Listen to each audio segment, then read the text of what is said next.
Hello! I'm Liz, one of Derry's reference librarians, and welcome to another episode of Misinformation Busters. Once a week, we tackle a rumor or false or misunderstood information and try to separate fact from fiction. This week, we're talking about the destruction of books at the library. So, what's the story? In July of 2020, a photograph of library books in a dumpster went viral. The dumpster and the books belong to, or used to belong to, the library at the Sunrise Park Middle School in Minnesota. This was first shared by Ryan Swanson, a local resident.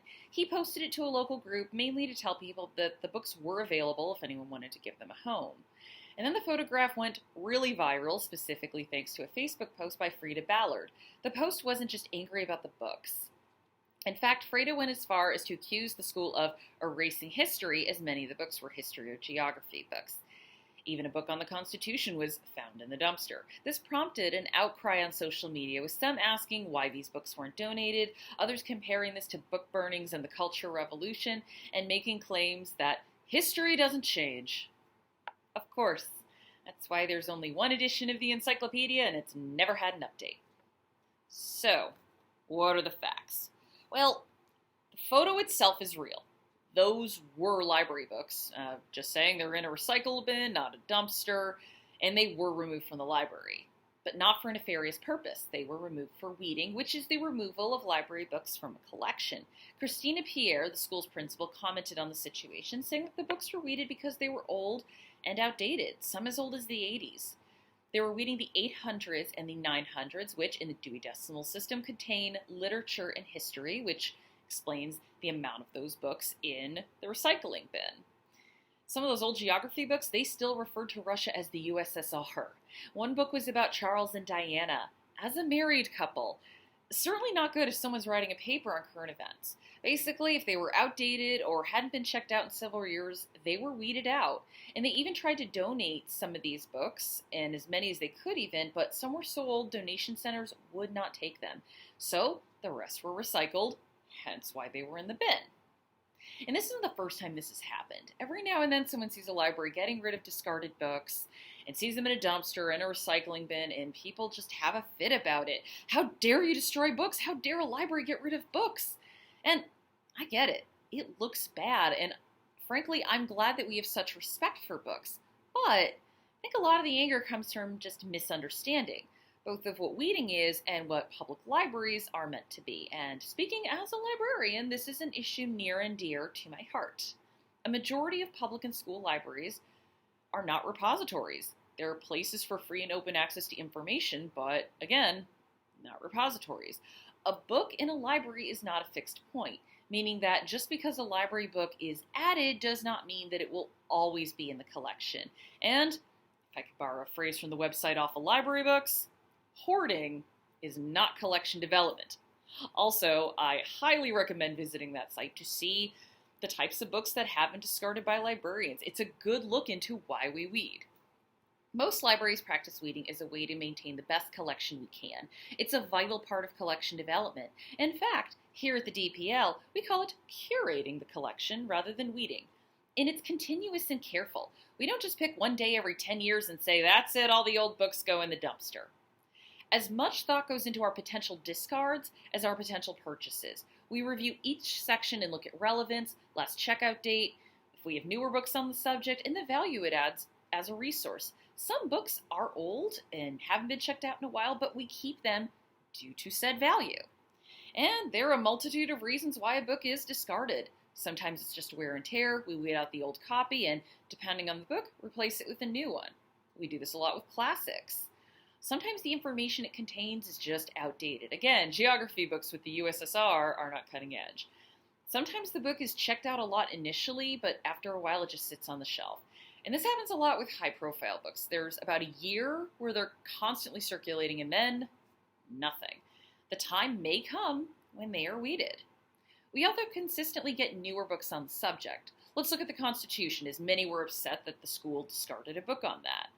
More than likely, that was not the only book the library had on the Constitution, but it was likely the oldest or the one that hadn't been checked out in a while. If you get a newer book, even though the Constitution hasn't changed, you have a guarantee that the information is up to date. The same goes with our travel guides here at the DPL, which we update routinely. Not much changes year to year, but at least we know that it's up to date. So this isn't really erasing history. If anything, librarians are trying to curate a collection that will best serve everyone searching for history or any other subject. And like the middle school, we do try to donate books or sell them in our book sales, but as libraries have found, some books are so old, no one wants them. Other libraries recycling or selling them for pulp is not uncommon, and it hurts to see that happen to books, but remember, that is a last resort. So, I've been talking a lot about public libraries, which makes sense because that's where I work, but let's focus on school libraries. First off, school libraries do not have the same resources and space that public libraries do. Second, they have a much more targeted demographic. Students, specifically students looking for resources for projects and reports. Schools have to be vigilant making sure that the books are up to date because grades depend on it. It's meant to facilitate learning. What looks like erasing history to a layperson may be clearing the way for more up-to-date books on the subjects. Also, many nonfiction books for kids are updated and pretty regularly by the publisher. One of the books discarded was a book on Libya. That book was part of Scholastic's Enchantment of the World series, and that series updated every 5 years or so. Likely, the library has a newer edition. It's just like getting a new edition of the Cyclopedia. Also, FYI, I worked in a children's room in high school, and I'm pretty sure that Libya book was around when I was a teenager. Just a hunch, but a few things have happened in Libya since I was in high school, and maybe no one should shed tears for a 20-year-old book on a country that has had numerous books written about it since. So, looking this over, this is all a misunderstanding that can be fixed with an explanation of library practices. In fact, that Facebook post by Freda Ballard that I referenced, the one that accused librarians in the school of erasing history, well, a number of librarians, myself included, jumped into the commenting fray and tried to explain weeding to the commenters. Some understood, but others just accused us of being book burners. I mean, what do we know? It's not like we have years of experience under our belts or professional knowledge or anything. So, I would like to present some of my favorite arguments with some rebuttals. Give the library books to underprivileged children. Well, the whole point of a public or a school library is that everyone has equal access to good information. We're already doing that and giving underprivileged children newer books. Kids can still use these books and go online for newer information. Well, you are assuming all kids have access to the internet at home. For many Americans of all ages, the library is the one place they can access the internet for free. Not to mention that not everything on the internet is true. Look at the uproar over this. And if you have a new book on the subject, you have a guarantee that you will have verified and updated information. Just donate them. Again, some places won't take all books, and keep in mind school libraries do not use book sales, or some may not.